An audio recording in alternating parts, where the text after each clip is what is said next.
This is the latest disclosure in a report from National Civil Defense Headquarters in Washington. It has been established that persons who have recently died have been returning to life. Welcome to Dead Radio. We're not doing that. How did she come to have sex with a dead man? Don't call me Radio Unit 91. You're a dead man. You're a dead man! He's God here in this radio station. Place where the dead speak. Rebel Radio! I'm a fake? Yes. How'd you like to be dead? You ever think about doing radio? My team is dead! But you're not crazy. You're me. And this is just radio. By the powers vested in me by the Federal Communications Commission, I command you to get on the microphone in a serious manner and continue this broadcast.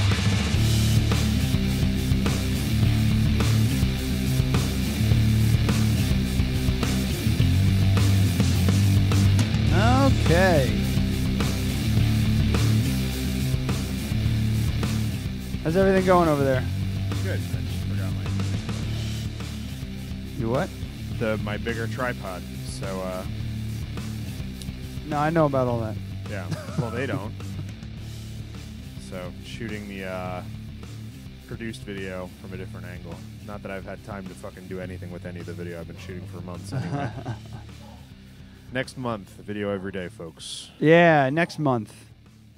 It's like a smoker. I'm gonna quit after this pack. Yeah. I'm gonna start doing video work after this month.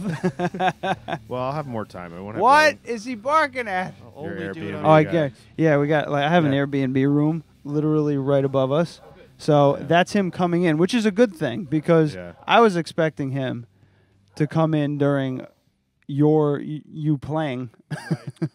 For everybody listening, we have a corrections and omissions from last week. Oh Christ! Yeah, there's that. Yeah, first and foremost, we were thinking about next month. So Plaid Nation Revival will be here in like 4 shows from now, like 3 or 4 shows from now.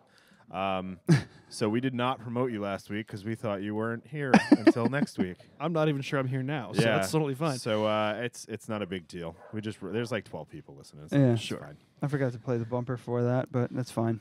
Yeah, we don't have to do that. But yeah, for everybody listening, James Hearne in the studio with us. From James Hearne, the musician. James Hearne, the ice cream. If anybody was listening previously to our previous shows, downloads and stuff, you know Adam Merritt listened. Mm-hmm. Ollie Gallo, I would say, did too. The Hope Rocks Festival. James was a last-minute addition to an interview we did with Logan Callahan about the festival out there and everything like that. And this is what happens. Yes. Talk to the right people. You show up on the right show. Okay. And when I meet the right people, will I know who they are? Yeah. Okay, good. They'll have like they'll have badges and shit like that with their names on them and stuff. Sure. We're not those guys. Understood. We only have a couple fans. We got at least 2 fans. Yeah. 2 or 3. Man, It's getting there. That's I mean, progress. people want to come on the show more than they want to listen to it, which is weird. That seems backwards, right? Well, yes and no. Yeah. You know. You got to promote. That's what everybody thinks about is promotions and everything like that. So talk to us. I was listening to your album. What is it? Yeah, Through Private Wars. Through Private Wars. It's not exactly something I would put in my range of listening. Sure. But and yet here we are. I like it. Good. I like it a lot. Excellent. And the reason I like it so much is because you have this. It's kind of like for anybody who hasn't heard James Hearne's music, go to James Hearne. That's HeArne. JamesHearne.bandcamp.com. Check out the album. Or jump on iTunes. Or just buy it. Yeah, just buy it. Yeah. Don't be a bitch and buy it. Or you could be like me and drunkenly decide to subscribe to Apple Music and listen to it. But you got this like kind of 50s, 60s kind of country sound to you, at least in my opinion. Sure. Nora Jones lately has been kind of experimenting with that kind of style of music. The only reason I know is because Brooke, my wife, is a huge fan of Nora Jones. Oh, sure. So I constantly hear her music playing in the background. Right. Well, but it's also got this 90s alternative vibe to it that I get like Gin Blossoms and like Tonic. Remember Tonic? Yeah. Yeah. That's a pretty deep pull right there. Like the what's the first song? I can't remember. Wait, don't tell me. Motion Sick. Motion Sick. The I wrote down my favorite songs. It's one of the ones. Okay. As it got into it, I was just like, sounds like Tonic, because I got a couple of their albums. I like them. Sure. But yeah. Well, I would go with Gin Blossoms for sure. They were actually the second concert I ever saw. Oh wow!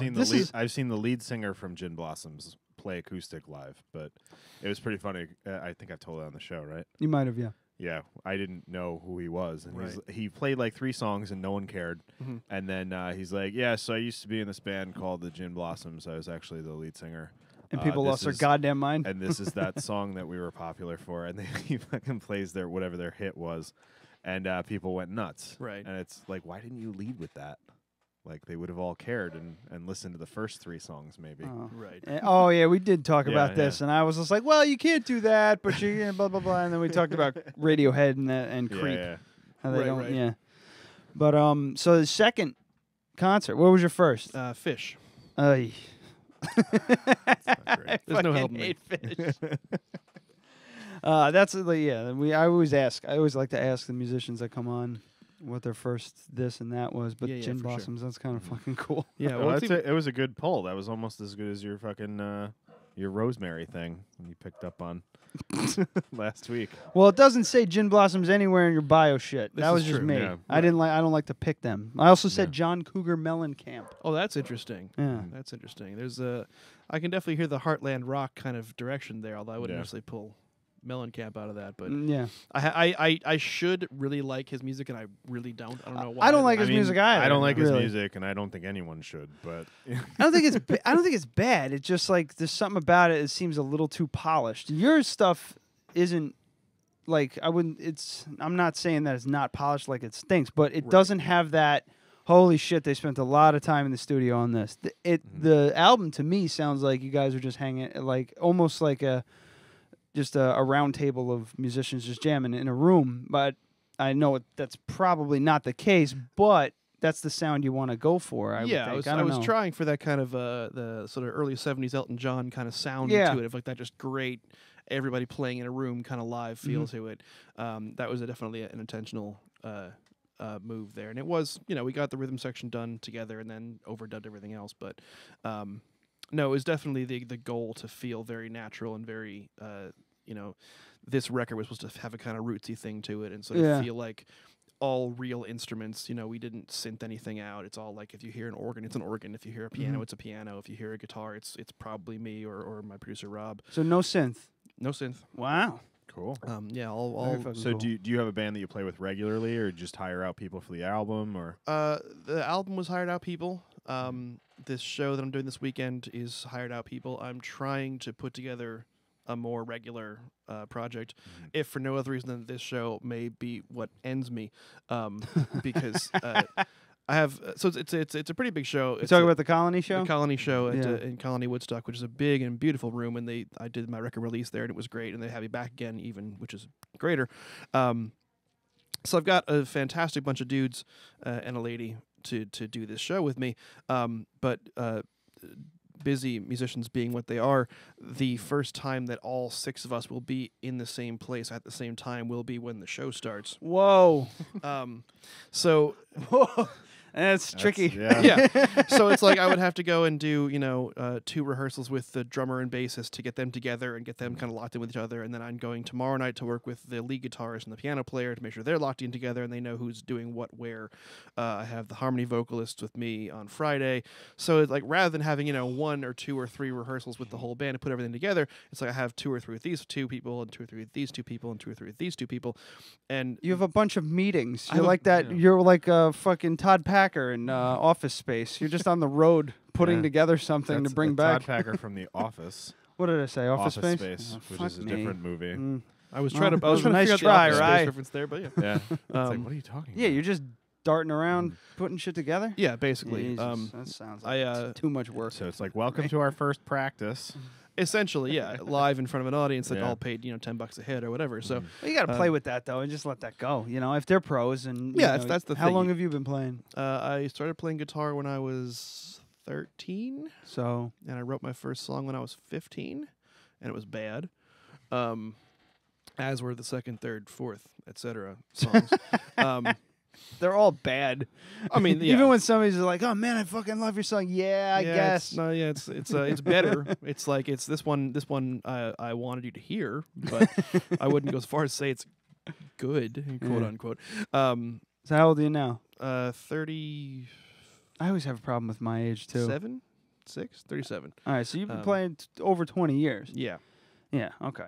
So if they've been playing, if they're pros, you're pro. You know, yeah, it'll come together. You just gotta make sure. I'm not concerned about it per se. Yeah. Besides the fact that I would love to have everyone at once a couple times first, but what are you gonna do? You know, I can't afford to pay people to rehearse. Is it because you're under your not to interrupt? I'm sorry, but is it because you're under your own, banner, James Hearne? Yeah, that's part of it. No one wants to be. Not that no one wants to be, but just that it's nobody wants to be the guys. Well, it's interesting actually. I moved up to this area from Philadelphia a couple of years ago, 2.5 years ago, I think. And one of the biggest differences that I found about here from Philly is there's a lot of hobby players who are so-so. There's a lot of spectacular pro players around here who are very expensive. And there's not a lot of people in the middle. There's not a lot of guys that, like, in Philly, it's not that difficult to get 3 or 4 dudes who can play pretty well, who like to do it, and who that's enough for them. Okay. And can say, you know what, yeah, I'll rehearse every other week for 2 or 3 hours, and then we'll do 2 gigs a month or whatever once we get the songs down. And that can just be fun, and that's fine, and it's not a whole big deal. But finding guys around here who can really play, but who I don't have to pay to show up to rehearse, is a much thinner pool, which is interesting. That sounds cocky to me. No, I mean, I get it, because if there's not as much of a need for gigging musicians who are paid musicians who don't care so much about making a name for themselves and having their own album and their own music and being in a famous band. I mean, I get it, because there are a lot of people that all they do is they just play with other bands and they play other people's music, and they're paid to do that. Yeah, and exactly. if those people are, it's the same thing with, like, it's like the difference between me and, like, somebody who just wants to be a photographer just to fuck around. You know what I mean? Like, I'm not going to go and fucking shoot your wedding for free just because we're friends. You know what I mean? But there are people that will do it. Yeah, and like the thing is, there's just not that kind of, like, and I don't want to say mid-grade talent pool, but that sort of mid-grade professional pool as far as that's concerned. Like, you could say that. Fine. Most of the guys I use for the record are, like, out-and-out pros. My drummer toured with Steve Winwood and Joe Cocker. Like, my drummer is a serious dude. He's a fantastic player. Oh, I fucking read that. Eric Parker. Eric Parker. He's a great drummer. Yeah, he's a very, very probably sweet. saw him he's play. a very sweet man. I think he's delightful. He's a fantastic player. But realistically, like, this is what the guy does for a living. He's a veteran. Yeah. So if I'm going to ask him to take 3 hours out of his day to come play my material in the house, I have to pay him for that. And I should pay him for that. Like, he's really good, and he's taking his time to work on my material. The trouble is, I don't have any money as far as these things are concerned. I don't have what you call money. Yeah. So, like, while I would absolutely love to pay everybody that I interact with, $100 a head to rehearse and $200 a head for a show, I just can't do that. I have no funding. I have no budget for this kind of thing. Yeah. And it's like, again, with pro players, you play the show and they get paid. How'd you come across him? My producer, Rob Stein, who's another phenomenal session player, produced the record as well, and he's worked with Eric on a number of different projects, and he recommended him. And these guys are spectacular guys. If I was in the studio and my producer came up to me, you should get Steve Winwood's drummer. I'd shit myself. I'd be like, no, don't bring it. No. It's even funnier than that, because we were talking about it before in pre-prod. We're like, discussing players to get for things, because the producer Rob is a just outstanding guitarist and pedal steel player. I mean, like, the dude's a motherfucker. and I'm a pretty good lead guitar player. You know, I'm solid as hell. I can do a lot of different things. And we're in the studio working on something, and he can he'll take on this first pass through hearing a song, we'll play a lick to it that would take me 4 hours to write and perfect with my fingers. Play it on the first pass, be like, nah, it's cliche, I can do better. And then go through and do something even crazier. Like, he's just so good. What a piece of shit. It's gonna be Logan I know. Callahan in 10 years. But so he's talking about drummers in the area because I hadn't lived here very long. Mhm. He's like, so who we got? We got Eric Parker we could call. AJ Jonigan. Yeah. Anthony Mazurko. Jerry Murata, who played with everyone in the world and owns is part of Dreamland Studios. We can call Jerry Murata. This guy. Oh, what's the guy's name? Bowie's guy. Like, fuck. Oh, right. Me. And that Bowie's guy's playing. guy. That guy's playing for $200 a show. I didn't call him because. Yeah. But yeah, Bowie's whole touring band lives in Woodstock. Wow. And especially now, but even before, Bowie didn't tour all the time. Yes, they had. So they you had to got to work. work. Eric Parker gets work because Holy Eric Parker drums, and he's really good. If this show ever makes it, we are hiring David Bowie's backing band to play your birthday party. Well, no, another name that I saw on the talent pool that you fucking have on the album is Tony fucking Levin. Yeah, that one was... Tony Levin is Peter Gabriel's bass player. Yeah. I couldn't he'd walk in the room, I'd freeze. I have actually solid. I have not yet met him in person, Oh, amazingly enough. You didn't get he was just on the track. Man. One of my live guitarist, the guy that usually plays with me at first shows, is a guy named Paul Grimsland. He's out of Kingston. He's just the nicest man you'll ever meet in your entire life. And it's just a mean guitarist. Just spectacular. So he's working a couple tracks with me on the record, and he does a lot of live shows with me, and I knew from just whatever that Tony Levin lives in Kingston as well. Does he really? Yeah. Oh. And Paul knows him. Paul, for years and years, among other jobs, has been a guy that people like Tony Levin, Jerry Murata call when they need a ride to the airport to go catch a tour. Because his work schedule's free enough, he can kind of do whatever he needs to do. And so people will be like, hey, I need to get to the airport at 3 a.m. on a Tuesday. Who can I call for this? Paul's around. Paul's a good friend. Paul's got free time. He can do it.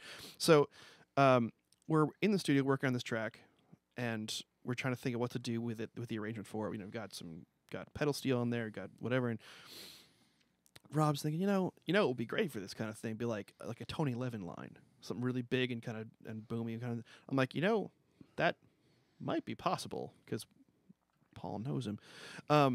Jesus and so Christ. I reached out to Paul, like, do you think that Tony would be interested in doing this? And Paul's like, I don't know, email him.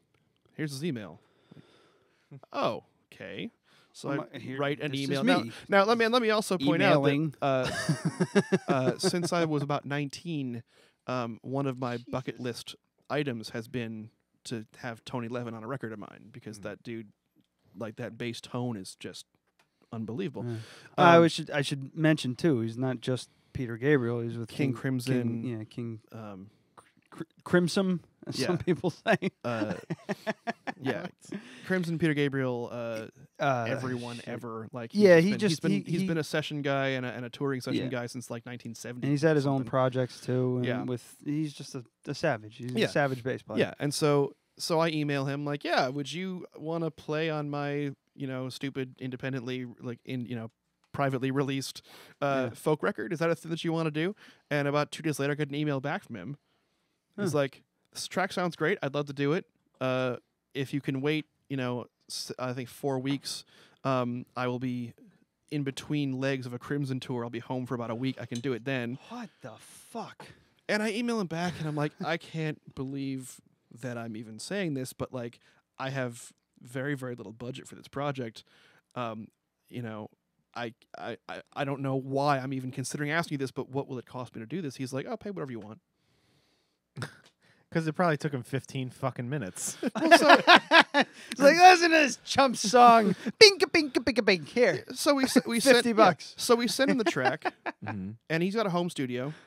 And I sent it to him. I introduced him to him on a Tuesday, and on a Thursday he came back with 3 different takes that we can choose from as needed. Holy shit. And they're fine. And the thing is, you listen at first, you're like, okay, it's actually really that's really mellow. It's like it's almost barely Tony Levin-ish. Like it's just kind of there. And the more you listen, like, no, wait, hang on. He's interacting with the lead vocal and the pedal steel simultaneously while also keeping the rhythm. Like he is so dialed into this that he's putting fills in around all the moving parts while still there's no drums in that track. So like he's sort of driving the rhythm of it, but also just dancing around all the like it's spectacular. It's just like perfection in such a subtle like. And it probably did take him half an hour. You know, he probably listened to it twice, played it 3 times, and was like done. But all 3 takes were different, and all 3 had just these little touches, these little moments of, you know, here's where I took a breath in between words, and he put a little, like a hiccup in the bass line. What a cool motherfucker, though, man. Amazing. You know, the man of his, stature in the music industry. Stature? Yeah. Sure. Yeah. And, you know, he's on Little Old My Records. Man of his height. You see, when you use like big words, like real, like adult words, and then you check with me to see if you were right, it just throws the whole fucking thing out the window. So just roll with it, and I'll tell you if you're wrong. Okay. Or we'll all just kind of look at you blankly, like, wait, what? I don't think. I think you'd be more polite about it. Probably. I mean, there might be a bit of blankness to it, but you know, just kind of yeah. I can see that. Sure.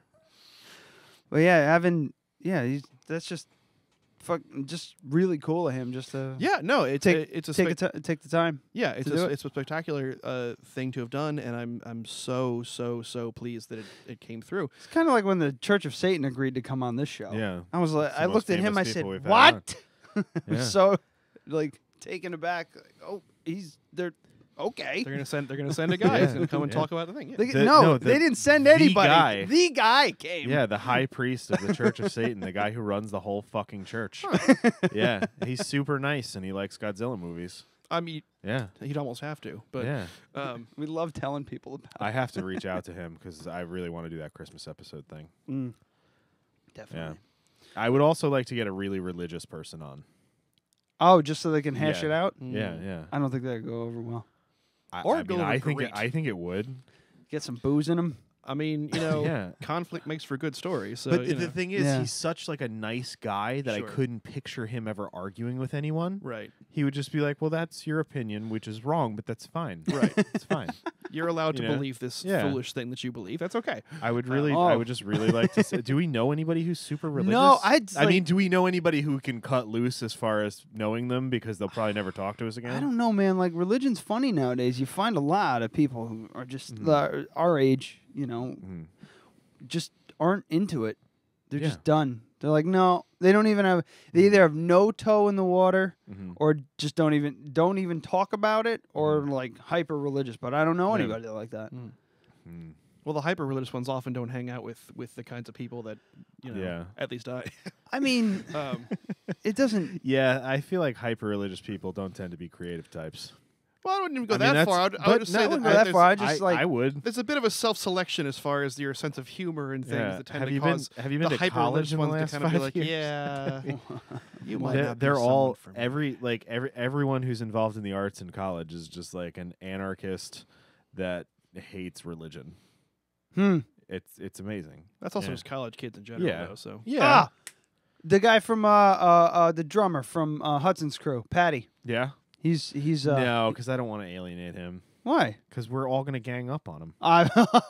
No, I want to find someone. I want to find someone who's like the head of the anti-abortion league of Poughkeepsie, like someone like that. Oh, to come on. Someone's got a to our Christmas show. So you want like a self-righteous religious person.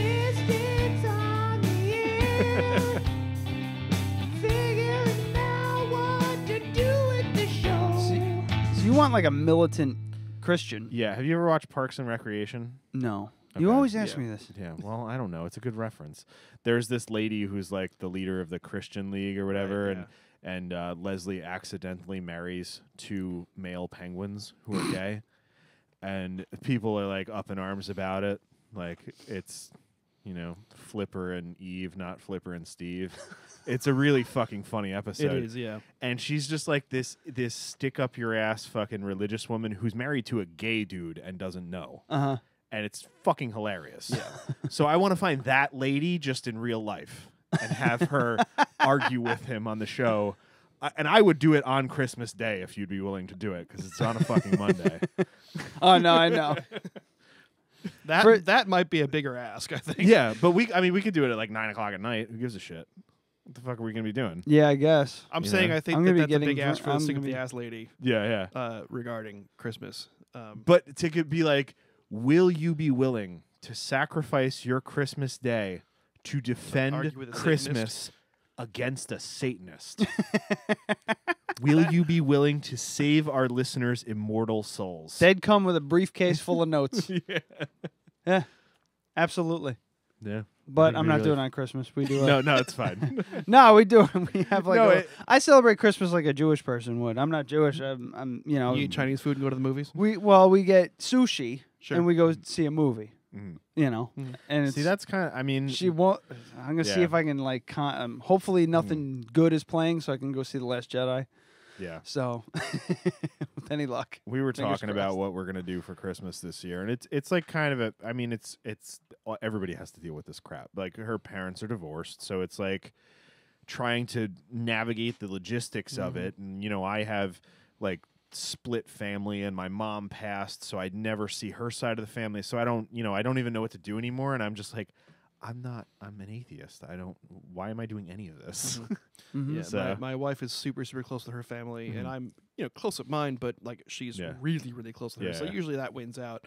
But I feel like that's usually how it goes. Yeah, but whoever's a little bit more. Yeah, she has divorced parents as well, so it's like we bomb down to Delaware and then spend a day and a half hopping from house to house that are an hour apart. Holy and then bomb back up and then go back to work. It's like, it's just exhausting. It sounds terrible. Christmas is supposed to be fun. Yeah. That's what we do. We go, we're going to have fun. We're going to do what we like to do. We're going to eat and watch movies. That's what we like to do. I feel like what I want to do is just be like, I'm not doing any of it. You want to come to my house? I'll feed you.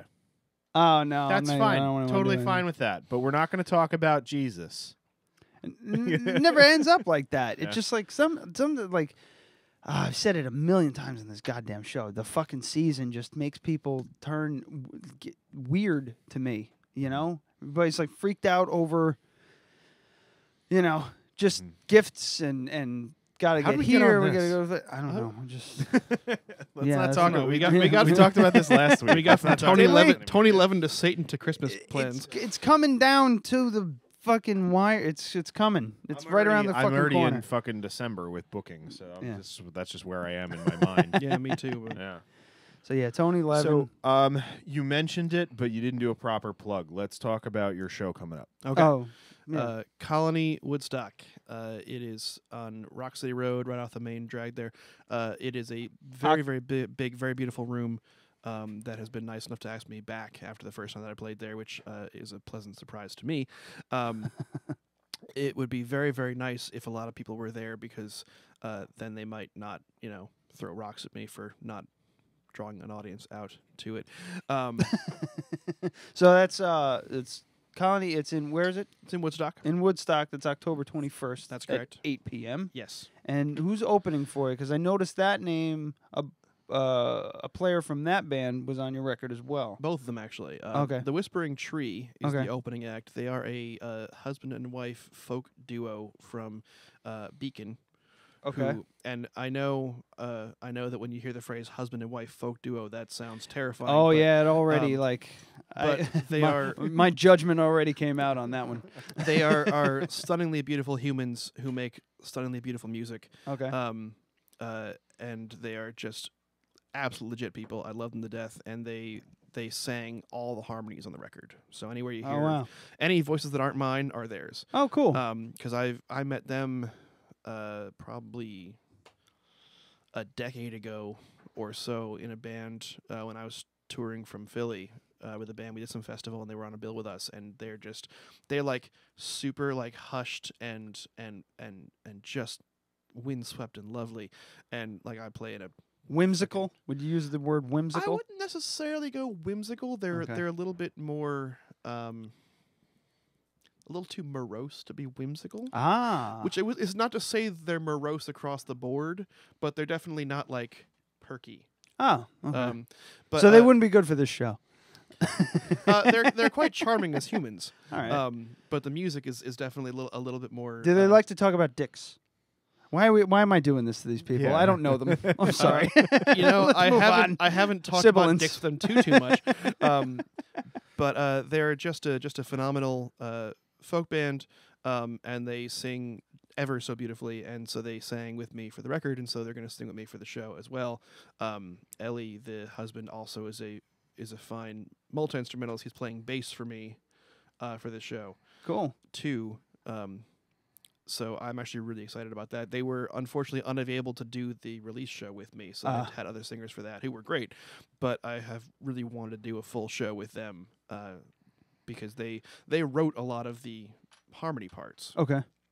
Which I have a tendency for slight control freakness about things.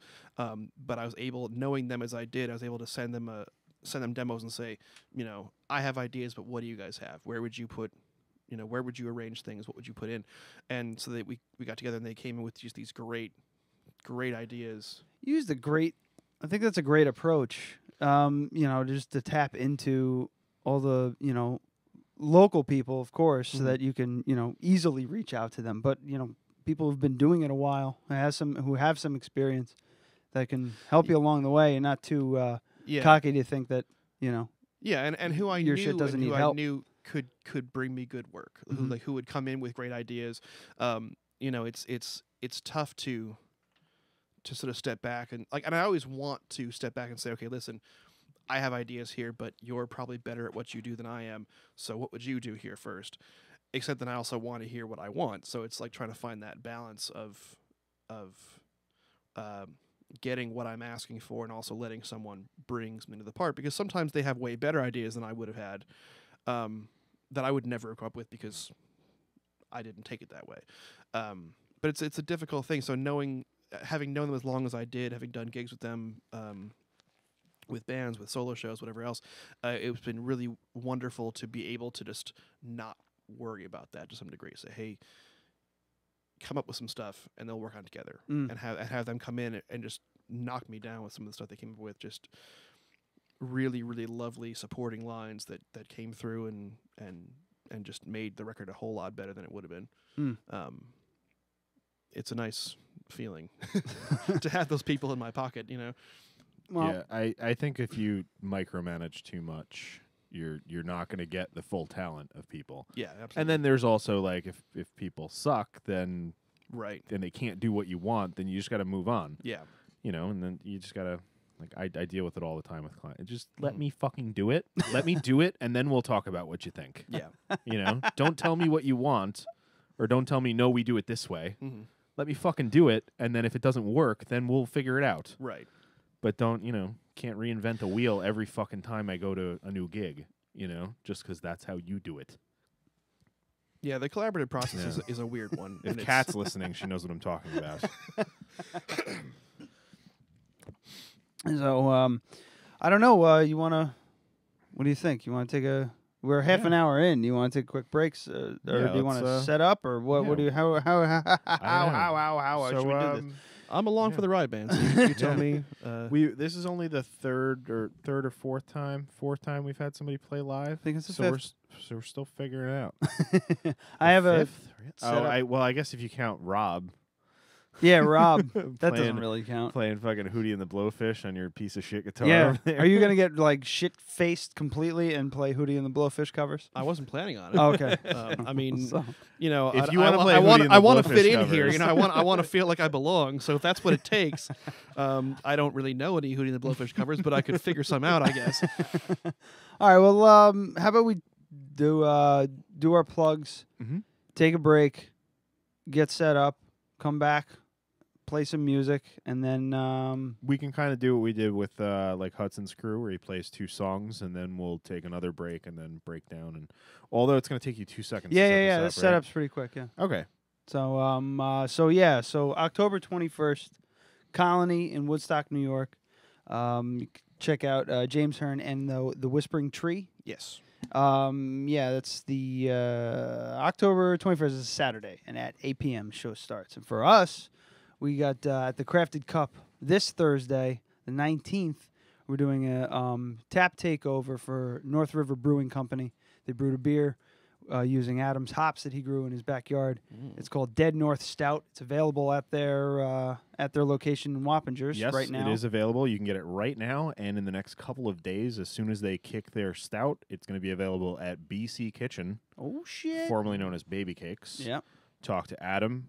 He will give you one on Saturday. Saturday Night Bartender. Yeah, so it's an open so mic. I'm going to try and work something out with Kate where they got some stickers there, too, to give out. Nice. I'll talk to her. I don't know if she'll go for it, but we'll see. So, so the tap takeover, it's also an open mic, and it's going to be pretty cool. We're going to be pouring all North River brews, doing an open mic, and celebrating our first collaboration. Yeah. Is it our first? You didn't do shit. I didn't do a goddamn thing. I sat here. So that's the best kind of collaboration where you get to be part of it despite not having to. I started it. Finally riding on my coattails. I started it on a funny quip. Yeah. And it went from so there. it all started with you should name a porter peasant juice. And now we have a stout. Yeah, now we have a stout. Is it named an oatmeal stout? No. So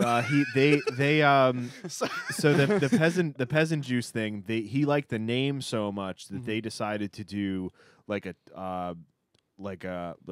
fuck did they call it? I drank it on the show. Listen back. A very crushable liquid. Yeah, it was good. So it was.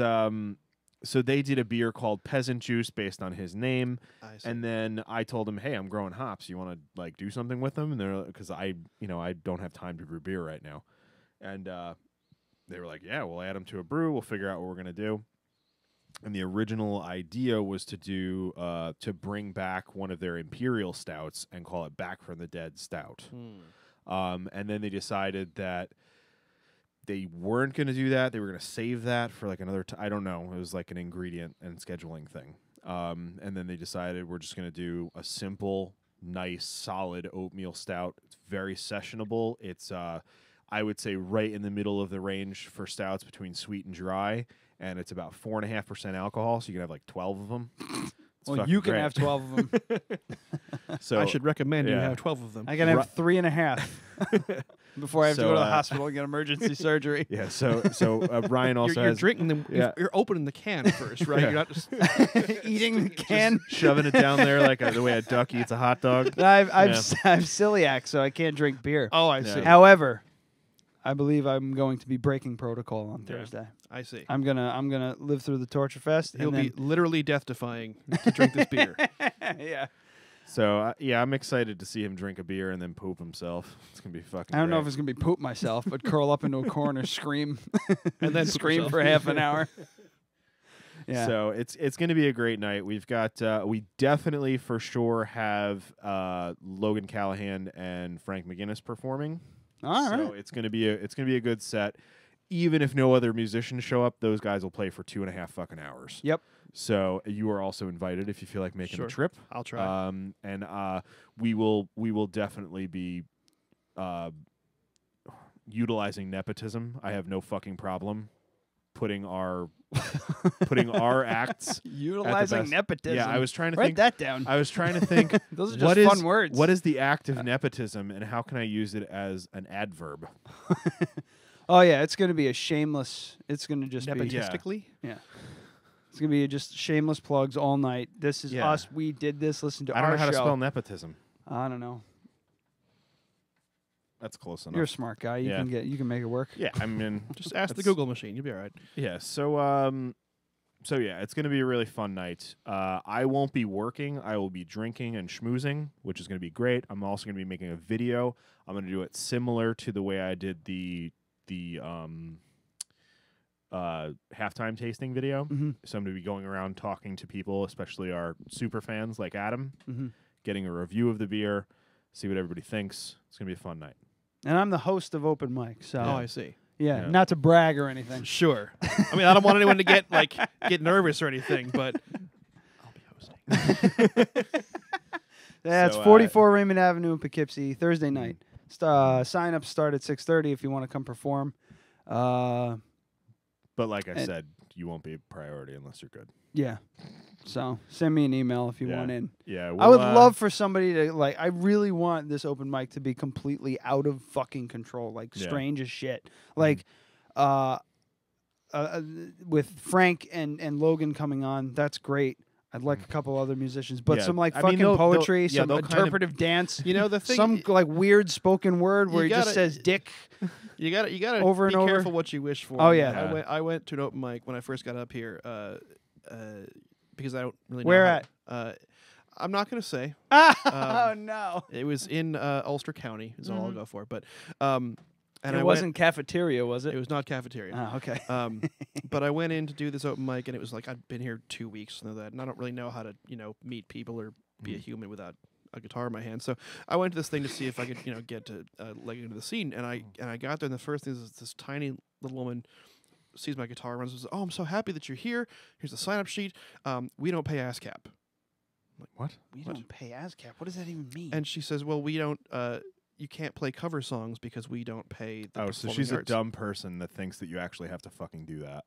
Well, the thing is, she's like, you have to play your own songs because we don't pay the ASCAP BMI.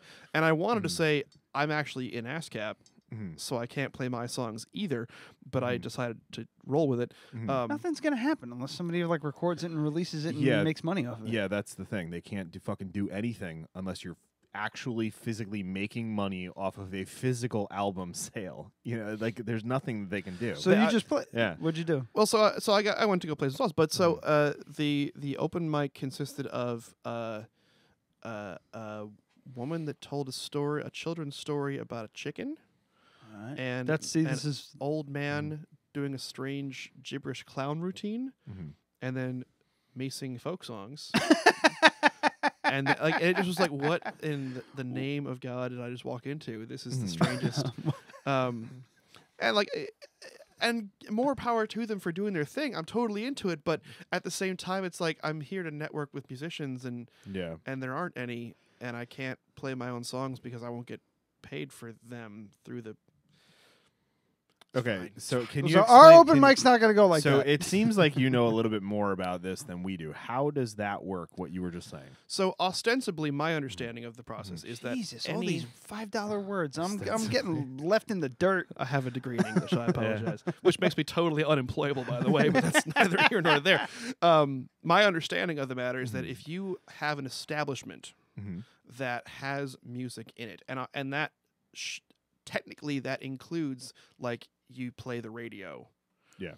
If there is music that is owned by a performing arts, or that is controlled by a performing arts organization, ASCAP, BMI, CSAC, you are supposed to pay some amount of money per month for that right. Yes. And that includes live music. That includes... So there has been a thing with cover bands getting... venues that have cover bands getting busted, probably by Don Henley, because Don Henley's an asshole. I have a super soft spot for Don Henley songs, which I hate because he's such a turd. Right? Yeah. I feel the same way. Dude, I don't really like the Eagles all that much. A quick sidetrack. Have you seen the documentary about the Eagles on No, Netflix? I want to watch it. It's fucking amazing. They're so terrible, and they know it, and they're so fine with it. It's the most... the first 2 hours of that movie are the most entertaining 2 hours of television I've ever watched, because fucking Glenn Fry and Don Henley are the worst human beings alive, and they both totally know that and are fine with it and have no idea how awful they are. It's amazing. Anyway, to get back to it, so what's supposed to happen is that you own a bar. That bar has live music. You pay, and it's not a lot of money. Typically, it's $20-$40 a month. It's not a big deal, I don't think, and I could be wrong. But it can't be that big. It's of a not deal, that much, because it's just it's an umbrella. It's right. It's just an and umbrella so thing. The idea being that if I, the performing artist, come through and I play my songs live in a room, that room has paid ASCAP. ASCAP ostensibly in some fashion finds out that my songs were performed and they pay me. So when a venue doesn't pay that, then that doesn't, and again, it's the radio, it's off, whatever. Where you see problems come in is that a venue that won't do it for years and years and years, and they've been playing live music, whatever else, and someone comes through and says, "Hey, you haven't paid this, and now we want $10,000 from you. For me, that sounds here's how I sounds like view it. patent trolling almost. It is. It's the same. You're not wrong. It's the same shit CD Baby is doing with our fucking stupid ass show. Because when we play your music over the break, we are going to get a hit from CD Baby, and if we went, fuck it, let's say we get 1,000 views on this video, right? They make a couple cents, right? You're not going to see that. They're going to keep it, right? Because there's some sort of thing in some sort of distribution, mumbo jumbo, lingo, blah blah. They'll get 2 cents, and I'll get like 2 10,000ths of a cent. Exactly. So fuck them. Even though we don't have a huge following yet, I'm saying yet, still confident. Fuck them, right? Fuck them, because they're making probably millions every year from local artists putting their sometimes their own shit on YouTube. And them not realizing that CD Baby is monetizing it, especially because now that the rules have changed, until we hit 10,000 views, we can't monetize anything, but they can. Right. So they're monetizing our shit when we can't. Fuck them. Yeah, I'm about to stop monetizing everything. My big thing with the open mic is prove it. Let's prove it. You bring me all those videos, and I will pay you what you're owed. After you take me to court and a judge says, yep, you got to pay them. It's going to be $9. And that's what I say to all these small, like the guys from North River. They're worried about it because they kept getting phone calls saying like, oh, you guys are going to get sued. You're going to get in trouble. You can't do this stuff. And it's like, if it's $40 a month and that encompasses every single copyright that they own, you can now play. So you can seriously play Hey Ya fucking 30 times a week. And it's I cost actually you, do already. In the privacy of you my just own play home. Hey Ya at your establishment. But that's for private. Yeah, private you play use. Hey Ya and Call Me Al over and over and over again at your establishment, 30 to 60 times a week. And if they can prove it, because the burden of proof is on them, not on you, right? Then a judge will levy a reasonable copyright claim, which will be thousands of a cent per song. So fuck them. Fuck them. I'm not doing that. Yes, technically they're right. So I owe you thousands of a cent per song. Go fuck yourself. You want to take me to court for that? I'll walk in there with no lawyer and represent myself and say, "Yep, I'll pay whatever you think is fair, Mr. Judge, sir." Got a fool for a clown, I'll tell you that much. Yeah. I'd pay money to see you stand up and say, "Mr. Judge, sir." All right, let's get set up for some live music. Yeah, you want to play some? Do you want to? How do you want to do this? Yeah, I have it queued up. All right, we can play a song. Give me a song off your album that you're not going to play right now. Shit. You're not gonna do the Tony Levin one, right? No. It's very. That one's very mellow though. That's How about what's that Zydeco one? Strange the Way. Strange the Way. Are you gonna be playing that? I don't have to. All right. What were you planning on playing? I hadn't gotten that far yet. Okay. So play Strange the Way. I like it. It's got some accordion in it. Nice. All right. We'll be right back with James Hearne for some live music.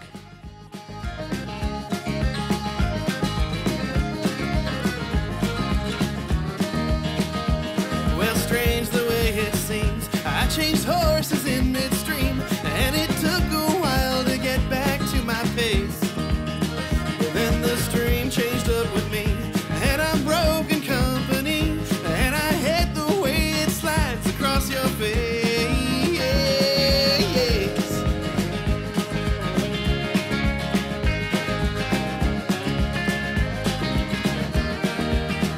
Well, I tried to change your mind. I tried to live the way I'd like, but the years keep slipping off behind my back. And I'm graying in my beard, and I'm finding it hard to hear you when you ask me if I've ever loved you back.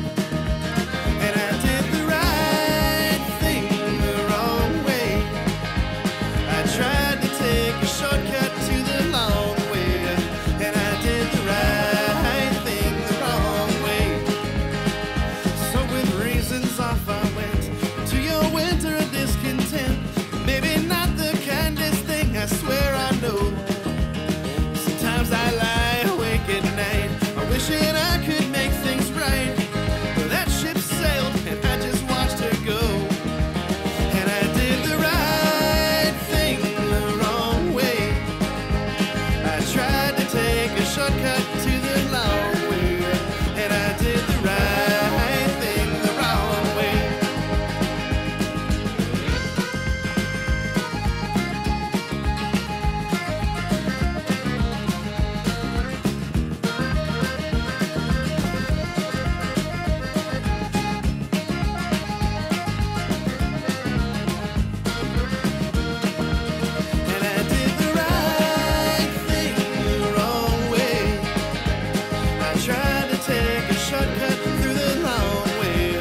heat of the light and the weight of the heat, and the reflections of all of the cars in the street.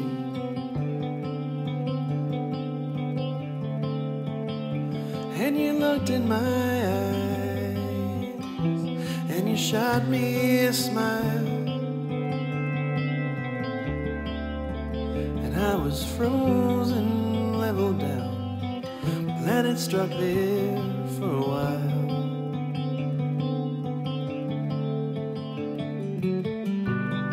And your gravity pulls me to you like the tide to the moon, and the light you reflect in the gathering gloom, brighter than stars. I'm planet struck, I'm out of tune.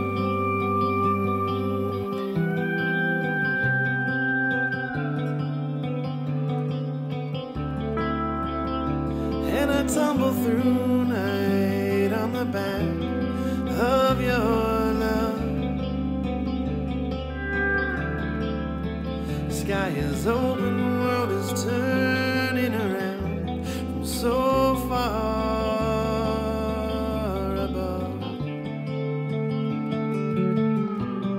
And your gravity pulls me to you like the tide to the moon, and the light you reflect in the gathering gloom, brighter than stars. I'm planet struck, I'm out of tune.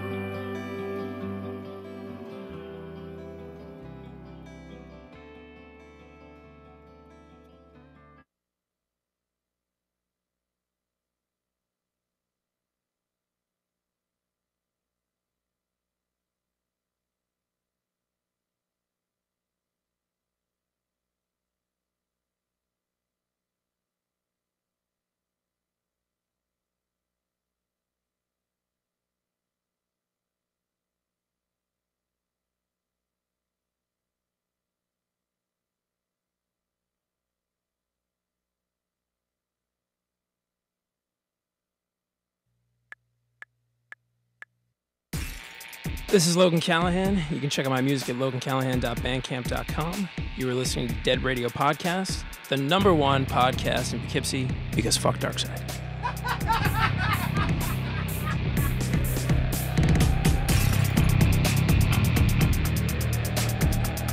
What's up? What's happening? Ah. Are we back? Yeah, we're back. Welcome. Thank you. All right, we're all set up for live music. And this guy wants to stand while he's playing. I'm like, better for the breath control. Yeah, it's better. It's better for the video too. So I'm good. It is? Yeah. All right. Yeah. Let me hear some guitar real quick. I just want to make sure.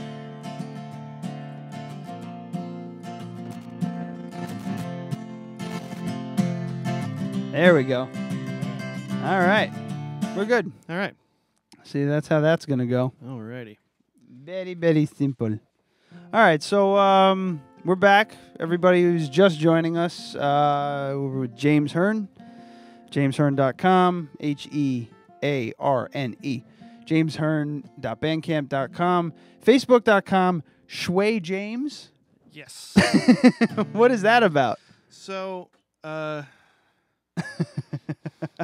is it a long story? It's a medium length story, and it many years ago, I was a smartass.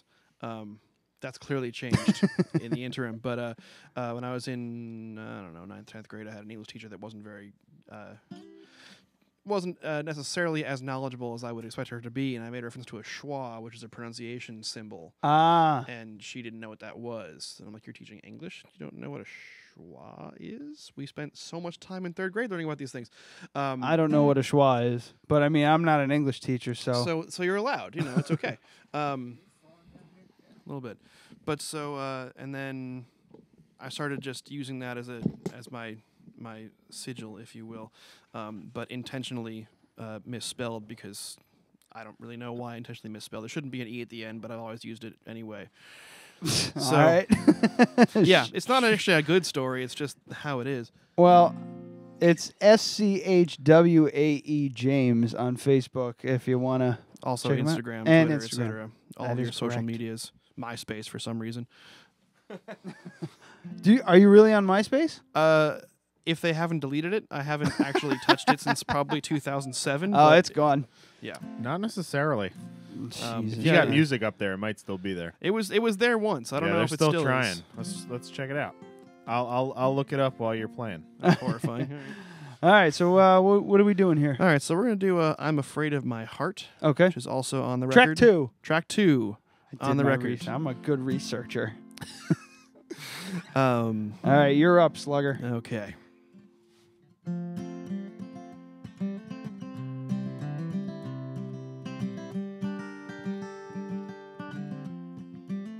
I'm afraid of my heart. I want to give it to you. What if it don't last? What if it's ever untrue? I'm afraid of my heart. This traitor in my chest that only wants to love you. I hope it doesn't rest. I'm afraid of my heart. And I'm afraid of my heart. I'm afraid of my heart. So many ways that can betray me. Give up on you, or give up the ghost. Lead me astray, or break, or slay me. I'm afraid of my heart. And I'm afraid of my heart. I want to give you all my years, but how many have I got left inside? Said I'm too young for all these fears, but I don't know how my father died. I don't know how my father died. And I'm afraid of my heart. I'm getting older, you know. Our lives are only beginning, and I don't want you to have to let me go. Afraid of my heart. And I'm afraid of my heart. And I'm afraid of my heart. I'm afraid of my heart. I'm afraid of my heart. I'm afraid of my heart.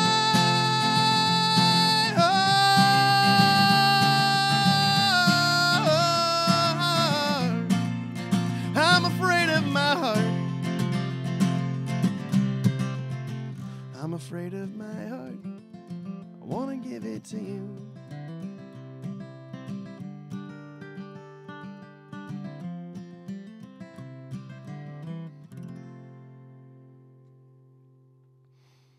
All right. All right. Why are you so afraid? Because I don't know how my father died. It's a whole lyric in the song, man. Now, that popped up, and I immediately jumped to your lyrics. They're like, that sounds like a real personal one. Is it true? Yes and no. It's true in the way that any songs are true if they're any good, but it's also not. The short version of the story is that my father died unexpectedly a number of years ago, and he did so while in the midst of climbing a mountain. Jesus. What fucking mountain? McKinley in Alaska. Holy shit. And the problem was that it took them several days to get him back down because it was high up and dangerous. And so by the time they got down, he had frozen, and they couldn't actually do an autopsy. Like, they don't know what actually killed him because they couldn't tell. For a number of years, we always assumed it was cardiovascular in some fashion, his heart or his lungs or what have you.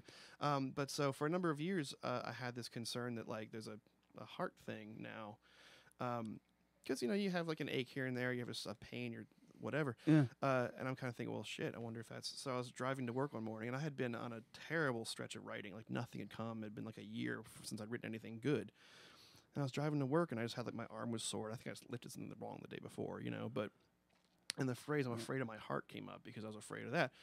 And well, that's an interesting phrase, isn't it? That's that's something to think about. And I kind of thought about it as I drove a little bit, and then I pulled over and wrote on my phone.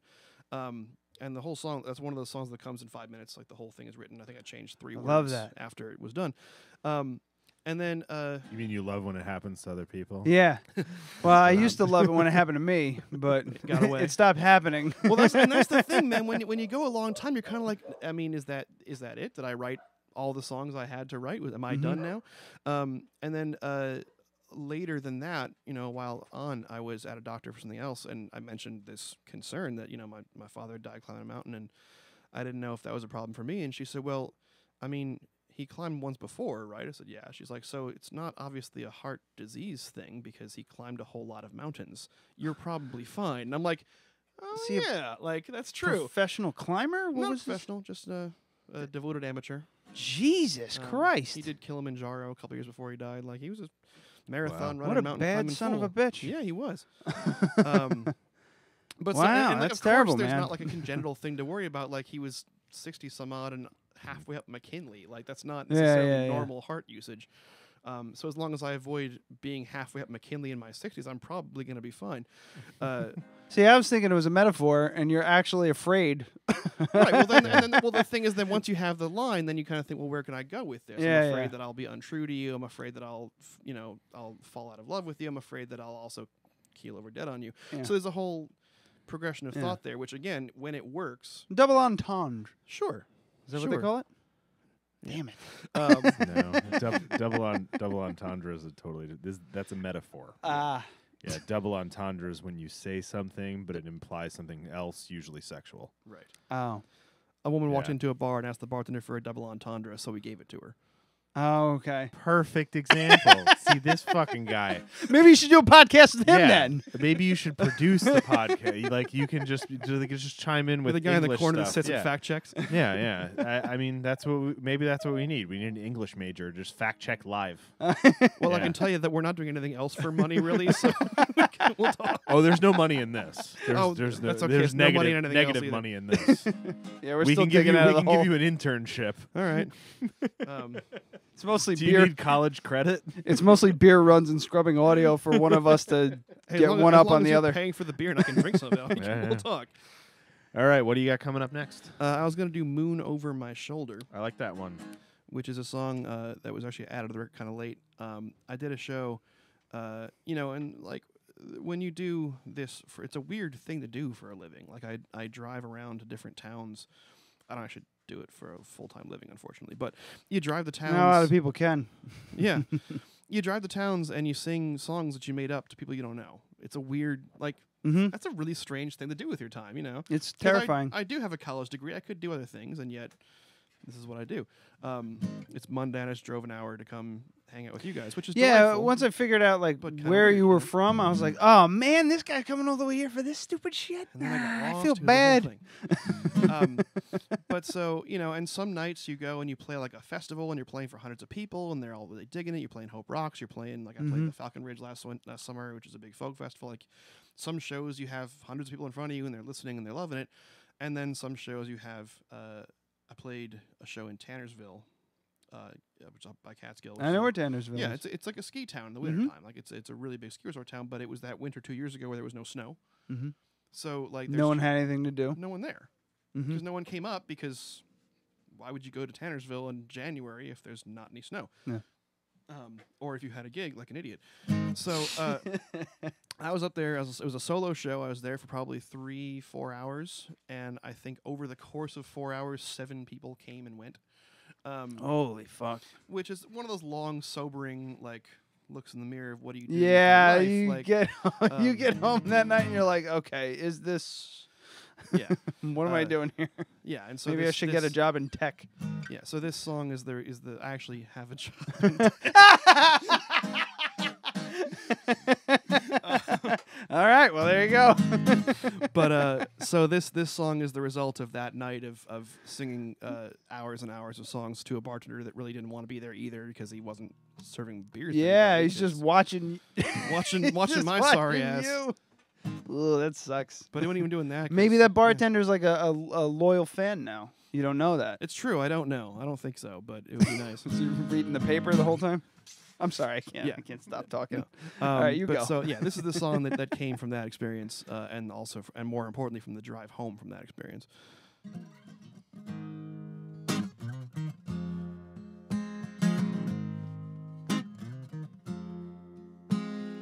It's gonna be in tune though first. Hang on. We tune because we care. I say let it rip. Well, you know, it's close enough for funk, I suppose, but.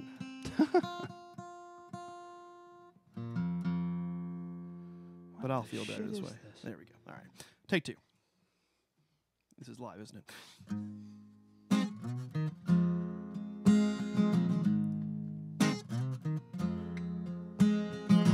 1:41 in the morning, driving home from the show.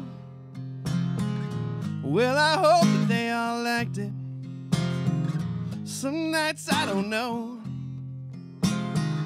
I just want to reach somebody, maybe brighten up their day. If my voice and my fingers can take on a little bit of that weight. I got a beat up little car, it's all filled up with gear. I got a girl wants to live any place else but here. I got $900 till the rent comes up due. I got nowhere to land, and I've got nothing to do. I've got the moon looking over my shoulder. I've got the roads all to myself.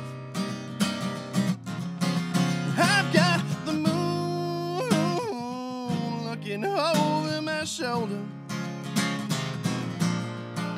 For a moment, I don't need nothing else. Driver's side window at the edge of my view. Watch over me as I drive home to you. I'll be hoarse when I wake up. It'll clear up by 4, so I can do it again. 50 miles and then load back in through that backstage door. I've got a day job, don't make up a livable wage. I've got a fire inside me that only cools off on stage. I got $48 and a ringing in my ears, and a feeling that I've wasted all my best years. I've got the moon looking over my shoulder. I've got the roads all to myself.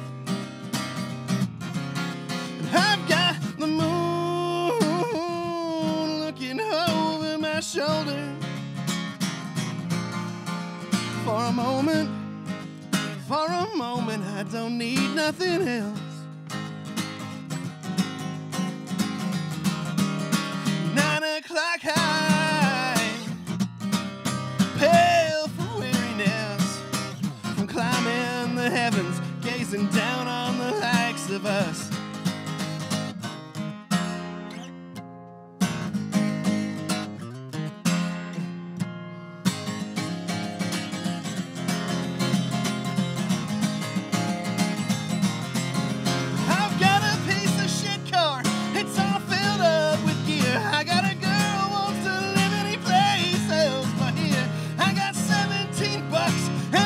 Tank of gas and a lifetime of dreams, they're all fading away.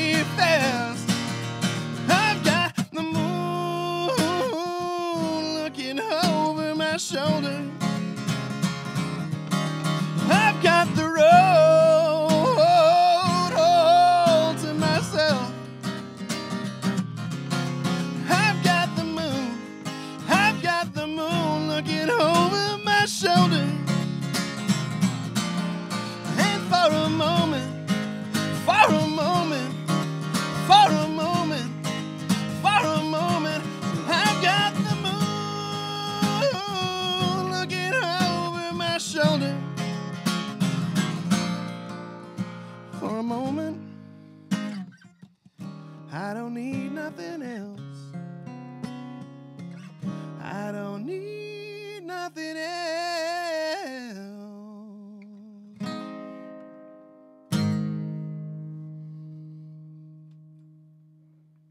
Jesus. Wait a, we're all bummed out now. It You're kind of like, made me "Look, think about the show and my choices and like what I'm doing with my that life. got way too fucking real. Yeah.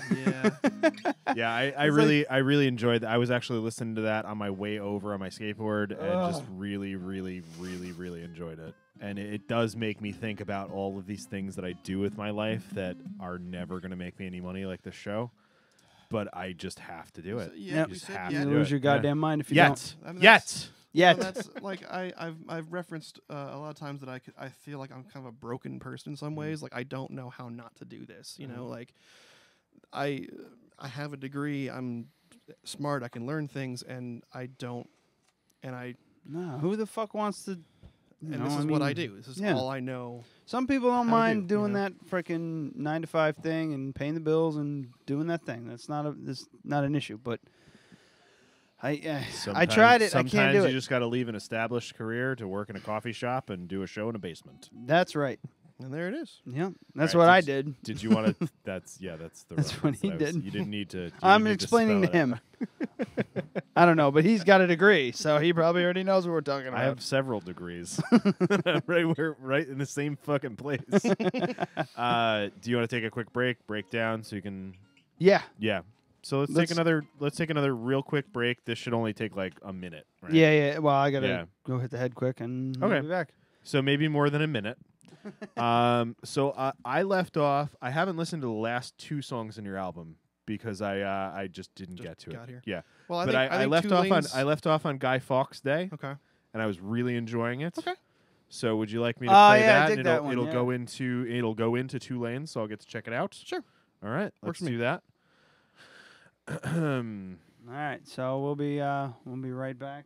Are you potted up and Yes, everything? this You're is good? Guy Fawkes Day. All right, so we'll be right back. Yeah, enjoy.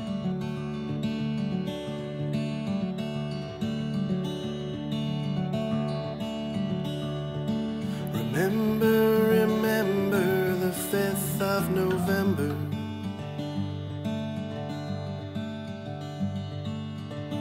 Sleeping in the other room.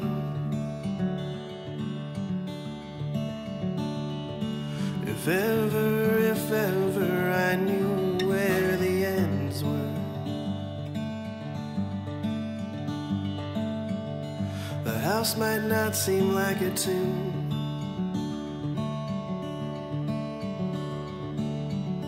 The leaves are blowing out the window in the darkness.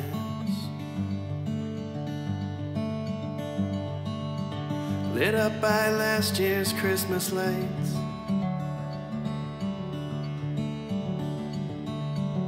You asked me if there was still room left in my heart then.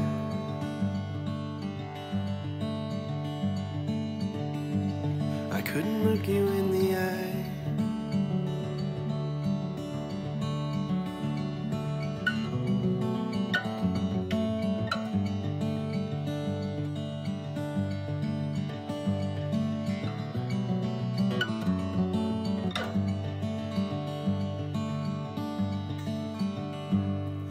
Remember awful things I can't contend for.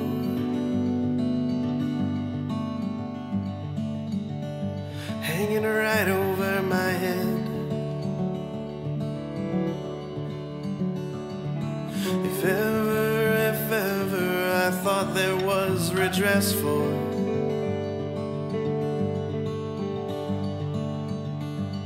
then I could come back to our bed.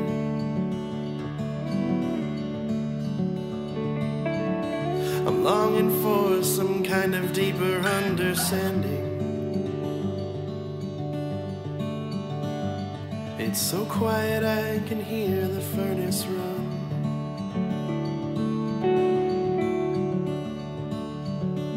Maybe everybody has to fall down sometimes. but it matters how the fall is done.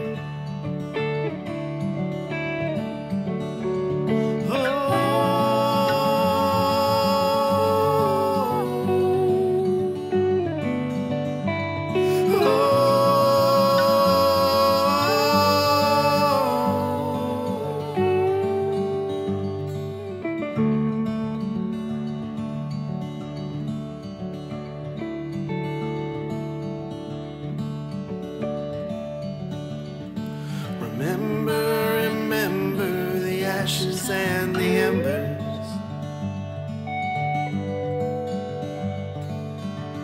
Remember when we were aflame.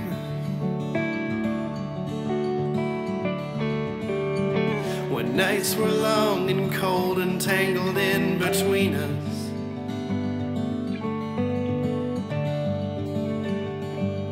And I could live inside your name. I'm sorry.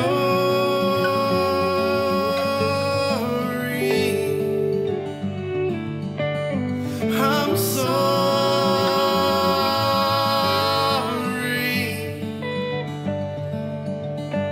I'm sorry.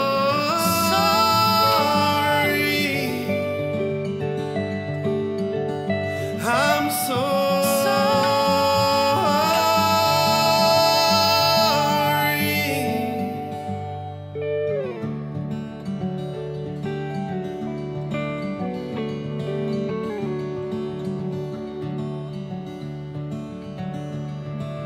Remember the 5th of November.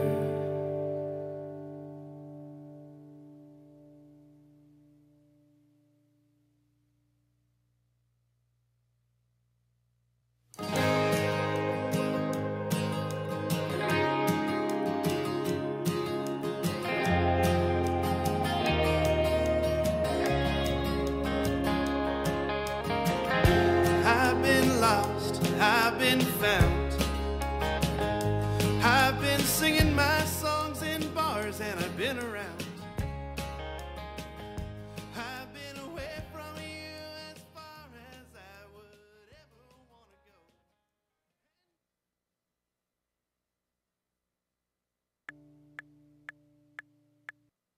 go. Hi, I'm Andy Reid from Catskill Cabin Conversations on WGXE 90.7 FM. You're listening to Dead Radio Podcast. Enjoy. Do not fear.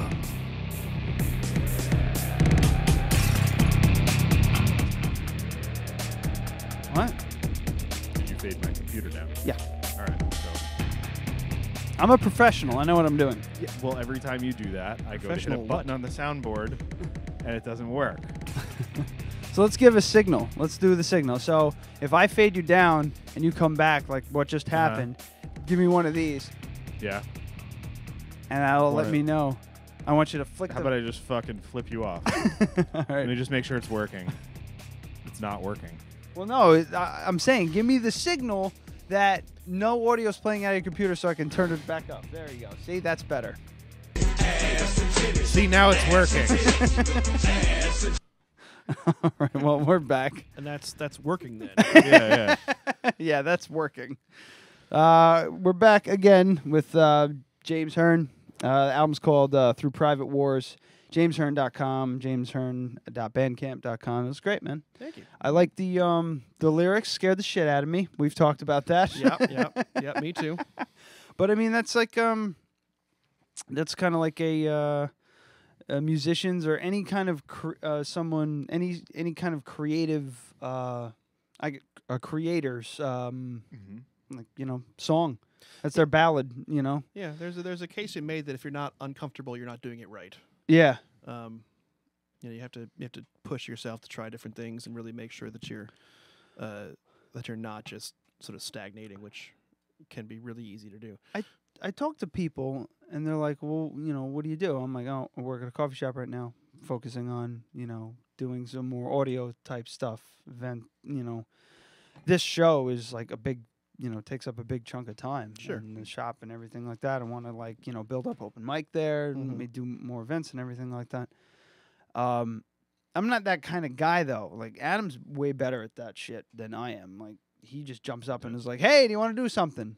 You know, and you got no shame at all. Which it's not shame. It's just like you have that forward thinking of to go, go, go, go, go. But I'm not that guy. But I mean, that's not where I was getting at. What I was getting at was, you know, you drop everything just because, 9 years. I keep saying, I keep catching myself. Yeah.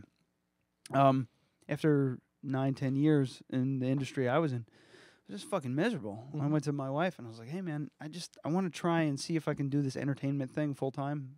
I don't know if it'll work." And she's just like, "Fine. Just I'm sick of you being miserable." Yeah. And like you said, you got an English degree.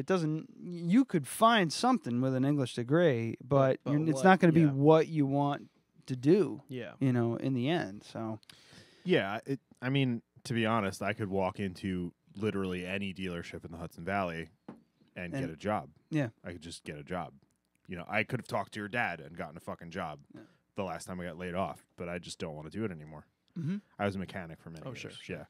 And once you see Mercedes for 2 years on a resume, it's like, oh, okay, yeah, you can definitely work for my Nissan dealership. Yeah, sure. So it wouldn't be a problem at all. I just fucking hated it. Mm-hmm. So I was like, I'm gonna take my unemployment that I've never taken my whole life, and I'm gonna take 6 months. I'm gonna figure my shit out. So I went to college.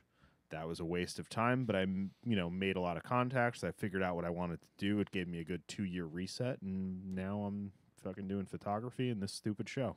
It's great. Hey, if you want to come shoot the show on Saturday, we'll talk. I would love to, but I'm shooting a wedding. Ah. Yeah, when you said the date before, I just checked my calendar. I can't make it, but I wish I could. Yeah. So definitely shoot me all of your dates, though. Email me everything, and I'll come out. I'll take some pictures for you. Another lyric I caught. I don't know the lyric exactly, but it's something about 2 shows in one night. Which is a coincidence because on October 28th, which is also a Saturday, you're playing at 10 a.m. at the Hudson Farmers Market in Hudson, and then you're playing at 3 p.m. at West Wind's Orchards in Accord, New York. Accord? No, it's Accord. I want people calling in on that one. We'll debate it. Did you want another beer? Yeah, sure. Yeah. So, Did you want to do What Are You Drinking real quick? yeah, let's do What Are You Drinking? That's a little thing that we like to do on this show. We like to talk about. Did you finish it or no? What, finish my beer? To alcohol. No. The cause of and solution to all of life's problems. It just doesn't feel right. I don't know. It doesn't. I agree. I think that's fine, but there's still something missing. No, I know. Pabst Blue Ribbon. I don't know where the camera is. I'm trying to do the label out thing. Pabst Blue Ribbon established in 1844. You literally just missed it. Hold it up again. There Pabst we Blue go. Ribbon. It's delightful. I have a friend who's a comedian who's a comedian in L.A. and he does a sketch comedy and he and his partner had a whole sketch about him not understanding that it was Pabst. Pabst. He thought it was Pat's Blue Ribbon. Yeah, Pats. It's Pabst. And he's like, no, it's Pabst with a B. Like, Pabst? Pabst Blue Ribbon? with an N at the end. Pabst? No, it's just Pam. P-A-M. It's just Pam. Only the finest hops and grains are used. Selected to be as honest, America's best in 1893. To be honest, they've been hanging on to that. People talk all kinds of shit about Pabst Blue Ribbon. It is a solid Pilsner. You fucking rebrand that and put it in a pint glass, and people will be like, "Yeah, this is amazing." Really? Oh, absolutely. It's a totally solid bullshit. If you put that right next to Millhouse Cold One, right next to it, you'd be like, yeah, that's nice. Dude, I'm serious. I've done it. Once in my life, I was driving around and I had the radio on, and there was actually a commercial for Pabst Blue Ribbon, and it was just like this butt rock, like, what do you have? Pabst Blue Ribbon. What do you have? PBR. I'm like, what the fuck is happening right now? I've never heard it since. I'm not entirely sure I didn't dream it, although that would imply that I was driving while asleep, which is not a thing I recommend. Worse than driving drunk. The old head, the old head nod. So the funny thing with PBR, the whole resurgence can be traced back to a cycling group in Seattle. With handlebar mustaches? Yeah, every one of them. They were like wearing beanies and riding an $800 fucking fixie. Fixed gear, Yeah. So But there was a cycling group, and they said, like, hey, we want to support an American brewery that's not doing well. That was the idea. So they went to their local bar, and this is like a group of 500 people.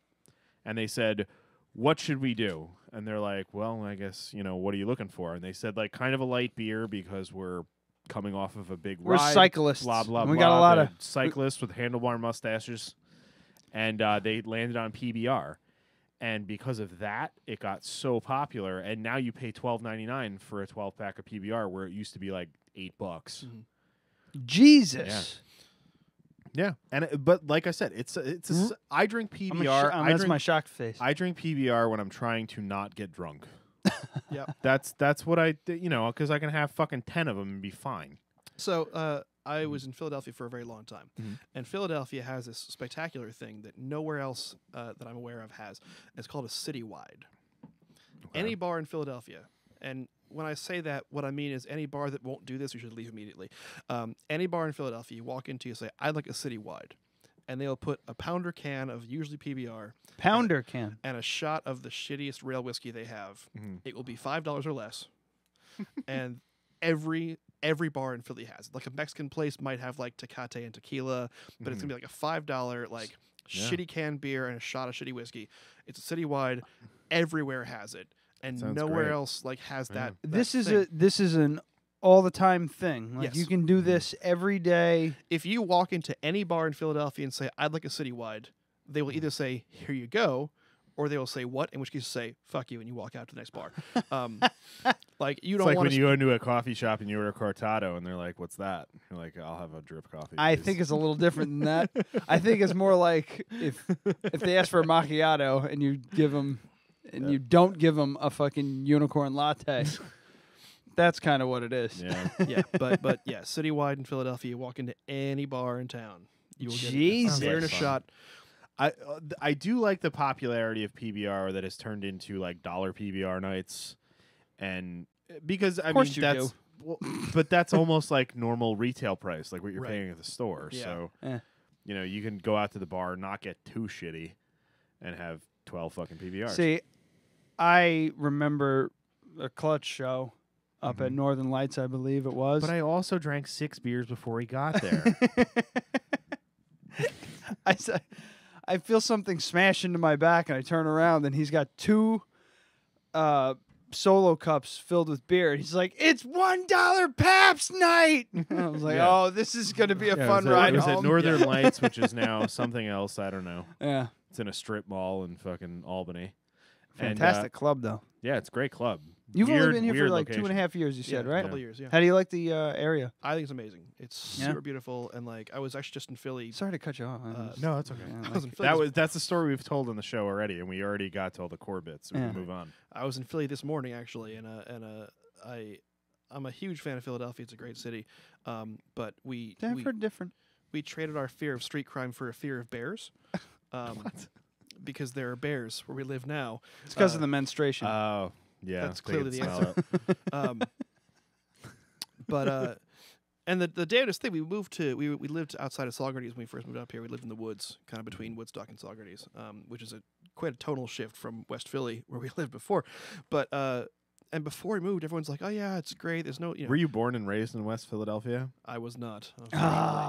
Just wondering. I only spent a few days at the playground. I was like 10 years ago. I was in South Philly, and there was some dude like blocking this. Like South Philly's these tiny side streets. They're like narrower than your table. And this guy had a big. You saying my table's narrow? I'm sorry, I as can't compared to a road. Yes. We were stuck behind this guy in an SUV, like parked on the side, but not actually parked out of the way. And he was like blasting hip hop, and we finally got up there and realized he was blasting the extended version of the Fresh Prince theme. Get the fuck out of here! It was on like the third verse that no one ever hears. Oh my god, it was amazing. People in Philly probably fucking hate that shit. It was Philly. I mean, it was a young African American man in South Philly blasting the Fresh Prince theme. We were totally into it. Apparently, it's like all Fresh Prince and Boys to Men. Yes. Everybody loves fucking Boys to Men. And the Roots. And the Roots, yeah. Well, they're all Philadelphia bands. That's why. Yeah. That's crazy.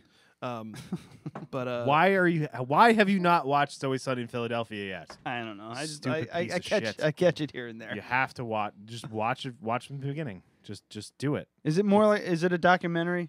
Absolutely.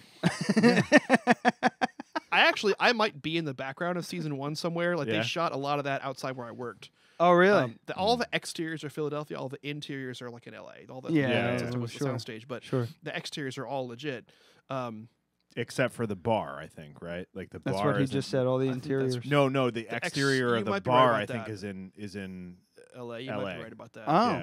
Yeah. But like the coffee shop the waitress worked at the beginning of the show, that's where I worked. Oh yeah. The exterior of that is where I. You were a worked. barista too. I was for a while. Yeah. Yeah. Wow. We're baristas now, even though that implies that we're fucking female coffee maker people.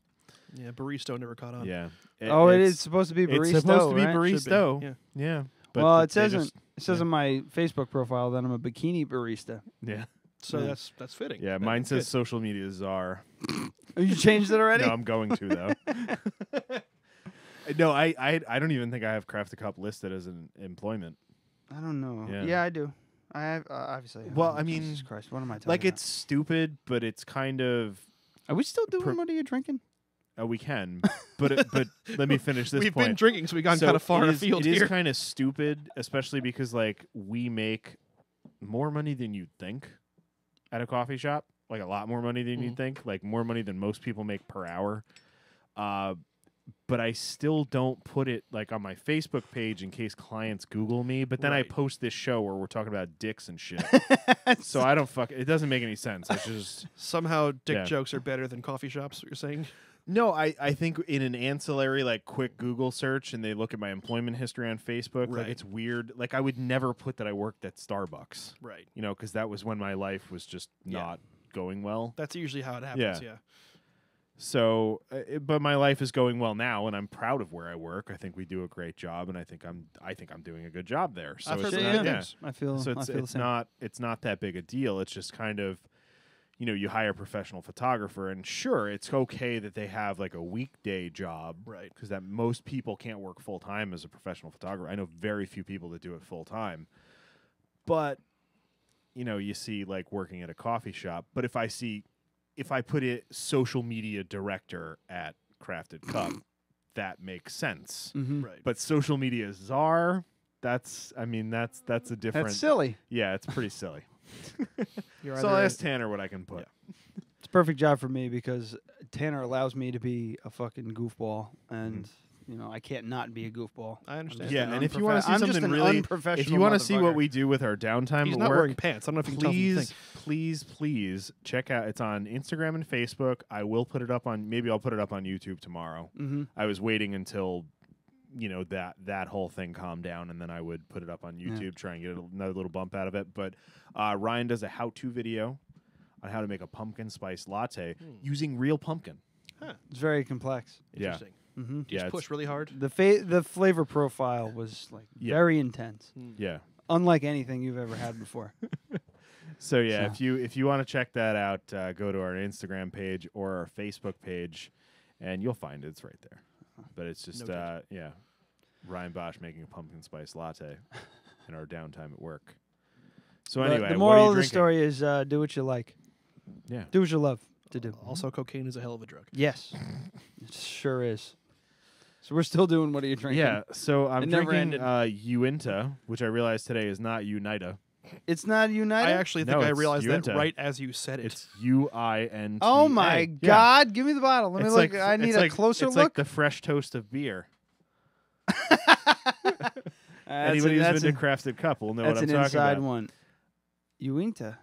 Oh fuck! That screws my. I always thought it was just United. Wrinkled my brain. I thought it was United too. The only reason that I noticed it is because it's bigger on the label. Yeah.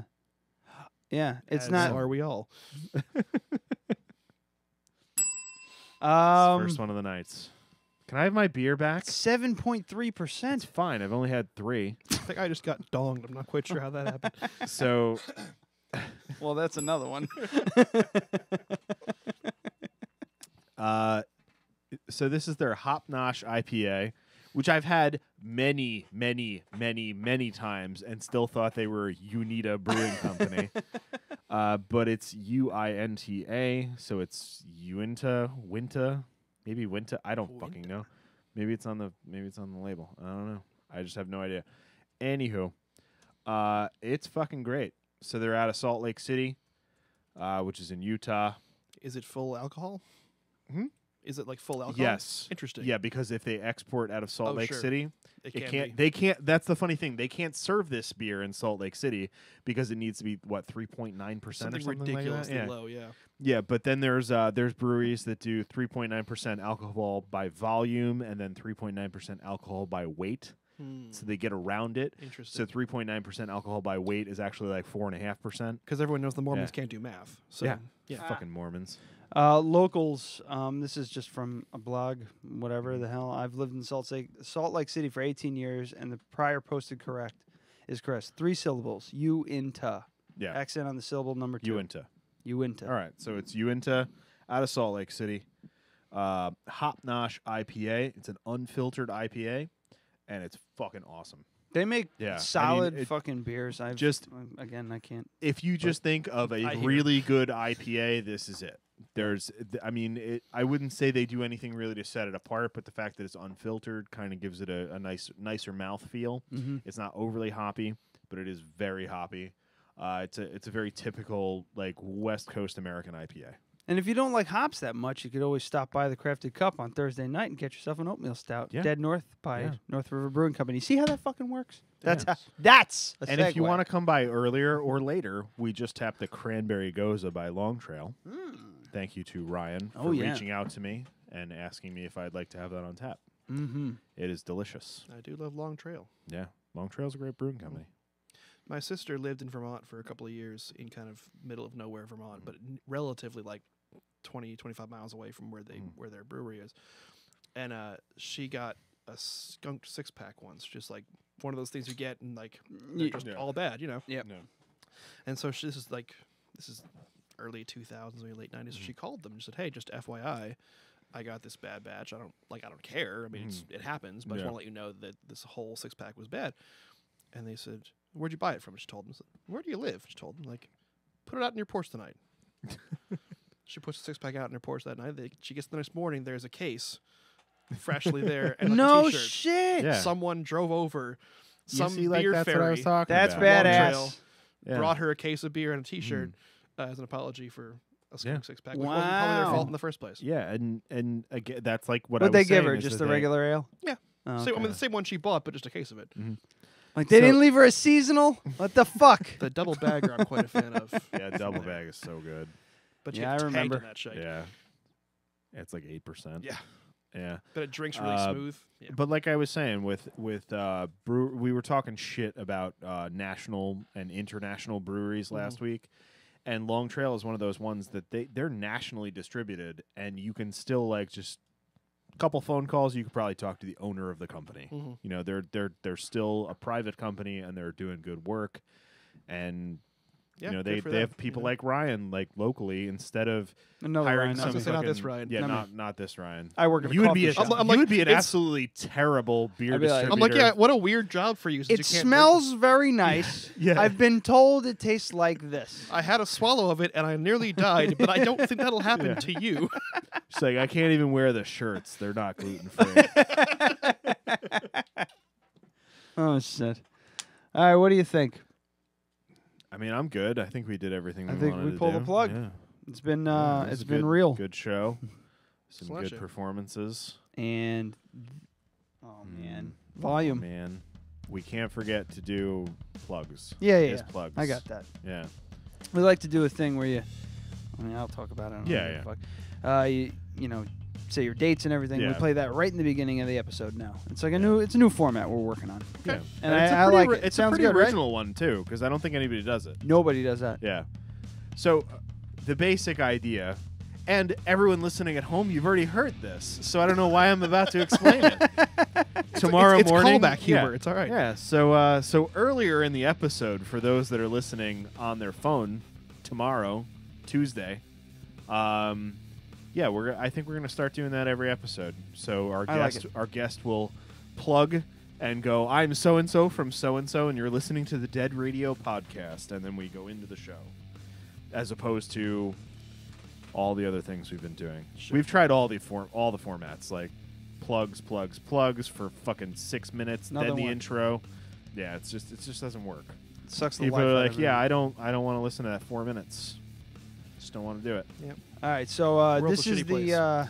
this is the point of the show where Adam's been Yeah. writing the whole time. You're probably wondering why. These are these are possible show titles, and you have to help us figure out which one we're Some gonna of them use are here. kind of tough. We gotta sand down this part of the table and repaint it. Alrighty. It's like, I can read it.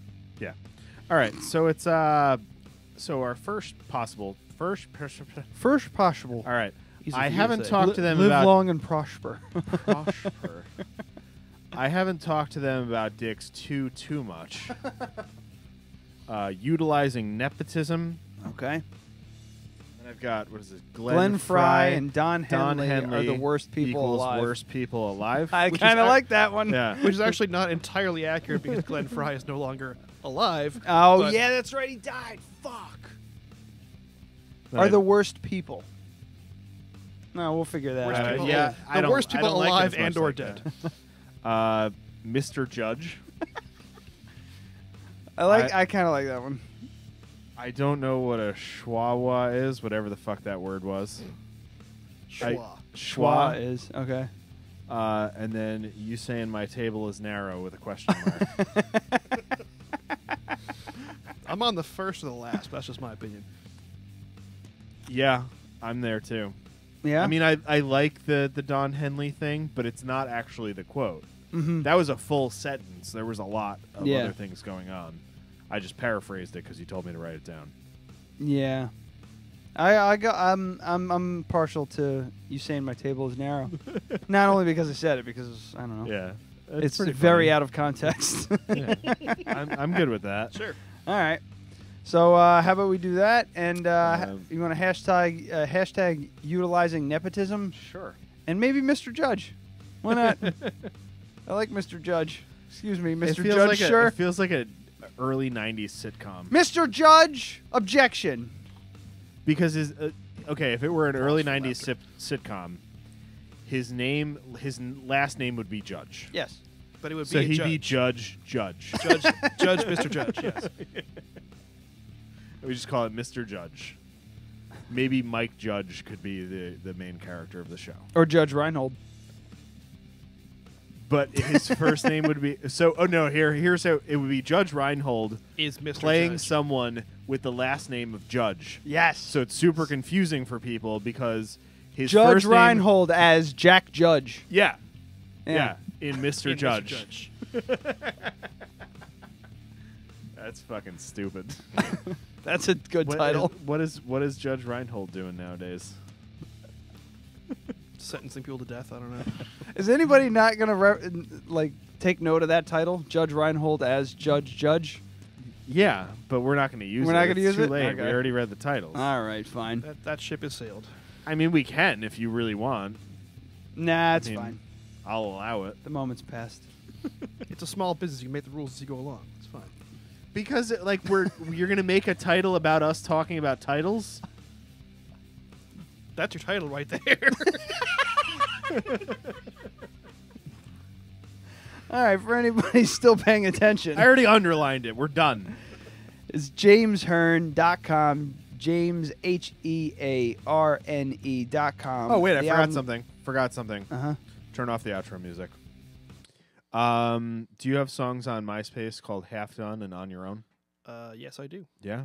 Are they old Yeah, so your MySpace page It's is still still up? going. All yeah. right, wild. It's right here. There are no pictures. It's just these two songs. Interesting. Let's play it. Yeah, I'm curious if they're demo recordings or if they're like those. It says the Pussycat Club Sessions. Oh, sure. Yeah, that was a studio session I did. I got all excited. I thought it was going to be something raunchy. I know. It's So, a whole different thing. I was in a psychobilly group. there's the I didn't cuss know. word version. My computer's audio up. Yeah. Why wouldn't it be? Yeah, this is probably On Your Own. So yeah, it's On just Your not- Own's actually on the album now. It's just I not- re-recorded it's it for not playing. that, but because Oh. MySpace. Yeah, thanks, MySpace. Yeah, Half Done is a couple Yeah, years so older. MySpace is not playing it. All right, so I guess that Yeah, would have been so they're- 2011. I guess last yeah. time I logged into that page Jesus. Yeah, so I'm clicking play and nothing's happening. because MySpace. All right, well, it's James Hearne. Again, jameshearne.com. The album's called Through Private Wars. Check it out. What's the best place to get it? The website or Bandcamp? MySpace.com/james_hearne/music/songs. Ugh. I mean, the Bandcamp is ideal because I make the most money out of that. All right, so go to Bandcamp. James But, Hearne. wherever your preference is, you know. Go to Bandcamp. jameshearne.bandcamp.com. Also check him out at facebook.com/shway. Well, it's Shway. Yeah, that Shway would James. be the correct pronunciation for how it's spelled. SCHWAE James. And check him out this I'm Saturday. esoteric. It's this Saturday? Yeah, this Yes. Saturday, October 21st at 8 p.m. at Colony in Woodstock, New York, playing with a couple of big hitters. And For the first time. for the Whispering Tree. Yeah, and then the Whispering Tree opening. Yeah, that should be an interesting show to see. It should very see much how, be. See how it goes. It's going to be either really great or like a complete train wreck, and either way, it's going to be entertaining as hell. Yeah, you just got to be loose. That's all. Are you gotta doing just any follow the like cues. physical copies of your album or Yeah. anything like Yeah, I got that? CDs. Where can we pick those up? You can get them from Bandcamp. Bandcamp. Bandcamp. Yeah, Yeah, you Alright. can get them. I'm a tangible CD guy. Yeah, I need to have. Have you talked to the your guys favorite- over at Darkside? I have not. You know, Yeah. like This is probably the first time I've ever stopped my car in Poughkeepsie. Yeah. I don't know how that's happened. You like get your hubcaps taken if you stop too long. I mean, how long will we be down here now? Just reach out to the guys at Darkside. They'll definitely stock your stuff. They probably won't pay you outright, but Sure. you know, Yeah. they'll pay you if Because it who pays sells. musicians these days? Yeah. And tell them Dead Radio sent you. Yeah. Say hi to Will they know what that means? JB and Well, JJ. if you say all the Dead J's Radio that work said over there. fuck off, then they'll know. Okay. If I just say that you sent me, they'll be like, Yeah. "What does that mean? Who?" Okay. Yeah, just say Dead Radio sent me, and they say fuck off. Yeah. Right. And they'll be like, oh, okay. So you want to sell some CDs here or whatever? we're cool with that. And also, if you're, I say this is a good day, would be to go to the October 28th Saturday. Go to the Hudson Farmers Market, 10 a.m. See you play for 2 hours. Noodle around Hudson. Get some stuff at the farm. Have lunch, and then follow you out to Accord. Yeah. Or Accord, or whatever you want to call it. I will guarantee at least half different songs, the two different shows. To West Wind Orchards. Hudson is delightful. It is. Some nice antique shops. I've never stopped there. I've never actually stopped my vehicle. It's in really Hudson. great. What happens in it's- Hudson it's- if you stop your vehicle there? A hipster buys it. A hipster. They take it back to or Brooklyn. a rich person asks if you know where the next antique shop is. They got a Rhino Records up there, a though. Brooklyn person tries to bubble ride to the Amtrak station from you. All right, well, there we are. We've did it. Fooled him again. We have. For another week in a row, we fooled them. All right. Thanks a lot for coming on, James. Thanks for having me, guys. It sounded wonderful. And you're the first artist ever to stand up while they play. I want to keep it going. I think it's going to be good. Let's do it. Keep that ball in the air. Till next week, kid. What are we doing next? What are we not doing next week? No, we're stopping right now for a quick fucking beat, and I'm going to pull up my goddamn calendar, and we're going to find out. So Laura Sinna. Laura, yeah. So We're gonna. Is it Logan- Sinna or Chinna? it's probably Cena. I was thinking that. It's Laura Cena. I actually really I should C-I-N-A. know that. She's Yeah. delightful, and I don't. Yeah. Now that you mention it, I'm not sure how it's pronounced. I think it's Yeah, Cena. I think but it's Cena. Anyway, We're doing doesn't- face it is- painting, right? Yeah, so it's not going to be Plaid Nation Revival. That's in 3 weeks. It's on. You on gonna make the her do 6th. face painting standing up? Sure. Okay. Yeah. So Logan will be here too, I believe. That is what I talked to him about. Logan. Yeah. So I'm not sure how that show's going to go, but it's going to be a preview of how our tattoo episode is going to go. Yeah, she's gonna Because- paint my face. Yeah, she's gonna so turn she's me gonna- into a ghoul. she's gonna paint So you're his- getting your face tattooed later? No. No. That's ballsy. He's getting his ass or his nipple My- tattooed. I- There will be a Twitter poll coming. I see. Yeah. okay. So in your opinion, where should he get his Dead Radio podcast tattoo? This right here. So we were thinking thinking, yeah, right I mean, over the nipple. That not only Right? makes a little bit more like artistic sense, but also that means people might see it if you go like, unless you go to a lot of nude beaches, the ass will never get noticed. Yeah. See? I mean, unless you wear I like like a Speedo. it. Like I want this as a talking point. Or when a I go to tramp like stamp. a party. I mean, I kind of really like a tramp stamp. Sure. Like if you take the Dead Radio logo and you put it in the middle of a tribal butterfly. I mean, that would be a pretty good tramp stamp, truth Yeah. be told. we But the need- thing is, like, also dudes tend to wear longer T-shirts, so it's again, you're not. I see his ass crack like twice a day. We need. We're Okay, that's I still that's wear more low-rise than- pants, More than okay? I need about your relationship, but fine, that's cool. better for my figure. We need a poll. I would hate it to be a Twitter poll. If we could do a Yeah, 'cause Facebook no one- poll. I don't know if that exists. I think it does. I'll have to look. We'll look into it. We don't need But to yeah, do it I need some input Yeah. from our fans, former guests. All 12 of them. The nipple tattoo is going to win. I mean, That's the thing what's is, gonna- if I really there's think- 12 and they yeah. go 6 and 6, how do you break that? tie? The I'll- break goes to my yeah. wife. Fair Yeah. enough. She's the one who's got to look at But me. the funny thing is, the both of them are more okay with the nipple tattoo, which is way bigger. Right. Like it's going to be 5 times the size. Right. Over. Yeah, it is. But because she- your but, nipple like- has to fit through. That's going to be actual size. And like even she probably still wouldn't see it on the that's ass gonna as be much. That's going to be actual size, pretty much. That's But how you roll. to get his nipple to fit through that little hole, Right. it's going to be actual size. That's how big my nipple is. Yes, but if you get an ass tattoo, it could be this fucking big. Aren't you gonna have to wax that shit either way to? Yeah, I should just shave it. I don't It'll be wax fine. it. Brooke likes her men hairy. Well, but I'm saying to get the tattoo. Yeah, she's. Oh, yeah, I'm yeah, saying yeah. temporarily. It's not Yeah, not I'll a shave the permanent nipple. thing. So anyway, we went off on kind of a tangent, but Yes, we're we gonna do tattoos live on the show. Word. But that's in several months. That's in December. Right. So next week we have Laura coming in to do some Halloween makeups, just for fun, because we were hoping that we could get her the day before Halloween, so we could do some cool stuff. And there it is. But unfortunately, she was booked the day that we wanted, so we're just doing it for fun now. Yeah, and she's both So, delightful and talented. So yeah. it should be a good show. And I like So- getting my so makeup I'm- did. I'm having her bring Logan in, so I have someone to talk to while he's getting his makeup done. Sure. And then so it's going to be a good day. All right. And then after that, we have a big T-shirt surprise on the 30th. Ooh. Yeah. That's alarming. Yeah. That's called a teaser. Yeah.